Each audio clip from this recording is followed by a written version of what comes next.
तो फिर भारत नूं वंड लैन, एक पासे मुसलमान सिख मिनोरिटीज़ हो जान सारियां जेड़े भैन भरा तरह रहन, ते दूसरी तरफ जेड़े ने वो सिर्फ भारतीय हो जान जेड़ा अलग अपना जेड़ा मुल्क बनाना चाहते हैं, फिर वंड लैन। ਵੰਡ ਤੋਂ ਵੀ ਵਧੀਆ ਇੱਕ ਪ੍ਰਪੋਜ਼ਲ ਹੈਗਾ ਸੀ ਕੈਬਨਿਟ ਮਿਸ਼ਨ ਪਲਾਨ 1946 ਚ ਔਨ ਦਾ ਟੇਬਲ, ਜੋ ਜਿੰਨਾ ਸਾਹਿਬ ਮੰਨ ਗਏ ਸੀ। ਯੂਰਪੀਅਨ ਯੂਨੀਅਨ ਟਾਈਪ ਮਾਡਲ ਸੀ, ਸਾਰੇ ਸੂਬਿਆਂ ਨੇ ਇੰਡੀਪੈਂਡੈਂਟ ਹੋਣਾ ਸੀ, ਆਪਣੇ ਸੰਵਿਧਾਨ ਹੋਣੇ ਸੀ, ਕਾਮਨ ਡਿਫੈਂਸ ਹੋਣਾ ਸੀ ਤੇ ਕਾਮਨ ਫੋਰਨ ਅਫੇਅਰ ਹੋਣੀ ਸੀ, ਠੀਕ ਹੈ। ਉਹ ਅਗਲਿਆਂ ਨੇ ਰਿਜੈਕਟ ਕੀਤਾ।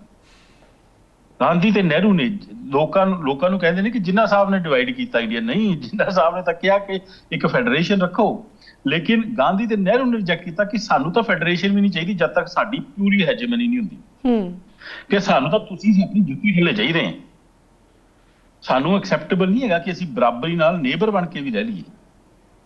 ਤਾਂ ਇਹ ਬੜੀ ਵੱਡੀ ਪ੍ਰੋਬਲਮ ਹੈ। ਉਹ ਤੁਸੀਂ ਵੰਡ, ਤੁਸੀਂ ਸਹੀ ਕਹਿੰਦੇ ਹੋ, ਪਰ ਅਗਲੇ ਨਹੀਂ ਮੰਨਦੇ। ਉਹ ਕਹਿੰਦੇ ਸਾਡੇ ਕੋਲ ਪਾਵਰ ਆ, ਸਾਡੇ